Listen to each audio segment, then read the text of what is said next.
Oakhaven left us broke, but the inner sphere doesn't care about your bank account. It only cares about the next fire you can put out. We took a priority recovery job on a rock called Frost-Byte. No, that's not a joke. The atmosphere is actually nitrogen, ice, and bad intentions. It's a world where heat is the only currency that matters. I thought I was being clever. I bought a surplus self-heating Mk2 pilot suit. It was supposed to keep me at a crisp 72 degrees while the world outside was absolute zero. I was trying to stay professional, trying to keep my shirt on for once.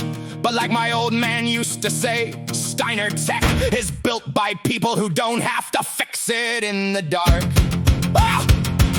The world was a diamond, hard and white, in the middle of a never-ending night. Frost-Byte was a freezer, a kingdom of ice, where staying alive was a heavy-set price. The corporate contract was a desperate plea to find a lost ledger for the Steiner gold fee. We dropped in the silence, we dropped in the cold, to a world where the stories are frozen and old. I climbed in the cockpit, feeling real smart, with a self-heating suit that was state-of-the-art. No stripping today, I told Hammer and Spark, as I prepared for the mission in the frozen ice dark. I kicked on the heaters, I felt the warm glow, ready to march through the nitrogen snow. But the Mk2 logic was a Steiner-made mess, and the suit started putting me to the test. The thermostat glitched and the coils went red, critical overheat. The computer voice said the suit didn't warm me. It started to fry like a Steiner-made steak in the middle of July. I was smoking and steaming, I was burning alive in a cockpit where only the cold could survive. I had to peel it, I had to let go, with the sensors all screaming at the firelight show.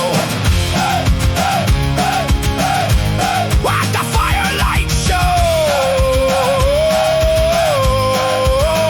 I was stripped of my boxers in a minute or less, a shivering captain in a state of distress. I couldn't touch the pedals, couldn't touch the glass without leaving skin on the sub-zero mass. Elena saw me on the tactical feed, shaking like a leaf with a desperate need. My shoe whispered, I know you like the air, but the freezer burn look is a little too rare. The laughter went quiet as the scanners went bright, with the heavy land shadow in the middle of light. A company of Warhammers painted in white, coming for the ledger in the middle of night. We were out on the icy flat and wide, with nowhere to run and nowhere to hide. I was shivering and naked, I was frozen and blue, while the logic of survival was coming for the crew.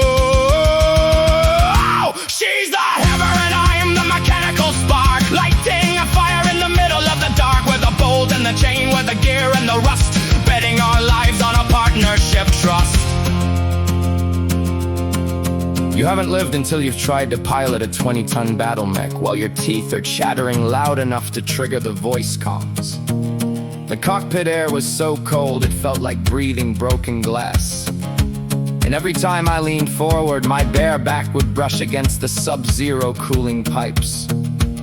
I was a blue-skin mess, literally frozen to my seat, watching a lance of 70-ton heavies stomp across the ice towards us. They had the armor, they had the heat sinks, and they had us pinned on a frozen sea that was 10 miles deep.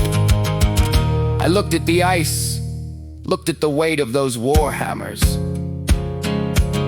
and I saw the flaw in the floor.